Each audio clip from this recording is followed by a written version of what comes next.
బరువు తగ్గాలనుకునే చాలా మంది జిమ్కు వెళ్ళి కఠినమైన వర్కౌట్లు చేయాలనుకుంటారు. కరెంట్తో పనిచేసే ట్రెడ్మిల్ పై నడిస్తే మంచిదనుకుంటారు. కొందరు ధనవంతులు ట్రెడ్మిల్లను కొనుక్కుని ఇంట్లోనే పరుగులు పెడుతూ ఉంటారు. అంత ఖర్చు పెట్టుకోలేని ఓ వ్యక్తి తన మనవడి కోసం ఇంటి దగ్గరే ఓ వినూత్న ట్రెడ్మిల్ రెడీ చేశాడు. ఆ ట్రెడ్మిల్ కు కరెంట్ అక్కర్లేదు. ఆ వీడియో ప్రస్తుతం సోషల్ మీడియాలో వైరల్ అవుతోంది.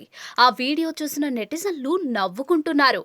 వైరల్ అవుతున్న ఆ వీడియో ప్రకారం ఓ బహిరంగ ప్రదేశంలో ఓ వ్యక్తి న్యాచురల్ ట్రెడ్మిల్ ను ఏర్పాటు చేశాడు. వాలుగా ఉన్న ప్రాంతాన్ని చదును చేసి అక్కడ వెదురు కర్రలతో ఓ నిర్మాణం ఏర్పాటు చేశాడు. చదును చేసిన ప్రాంతంలో నీరు పోస్తూ ఉంటే ఓ కుర్రాడు పరుగులు పెడుతూ ఉన్నాడు. కర్రలు పట్టుకుని అచ్చం ట్రెడ్మిల్ మీద పరిగెత్తినట్టే పరుగులు పెట్టాడు. చివరకు నీరు బాగా ఎక్కువైపోవడంతో కింద కూడా పడిపోయాడు. లావుగా మారిన తన మనవడి కోసం ఓ తాతయ్య కనిపెట్టిన ట్రెడ్మిల్ అంటూ ఆ వీడియోకు క్యాప్షన్ కూడా ఇచ్చారు. ఈ వీడియో వివిధ సామాజిక మాధ్యమాల్లో షేర్ అయింది. ఈ వీడియో ఇప్పటి వరకు లక్షల్లో వ్యూస్, వేలల్లో లైక్స్ దక్కించుకుంది. ఈ వీడియో చూసిన నెటిజన్లు ఆ తాత తెలివిపై ప్రశంసలు కురిపిస్తూ ఉన్నారు. ఆ తాత బ్రెయిన్ చాలా షార్ప్. ఓపెన్ ఫామ్ ఉన్నప్పుడు ట్రెడ్మిల్ అవసరమేమిటి? ఇది ప్రకృతి యొక్క ట్రెడ్మిల్ అంటూ నెటిజన్లు కామెంట్లు చేశారు.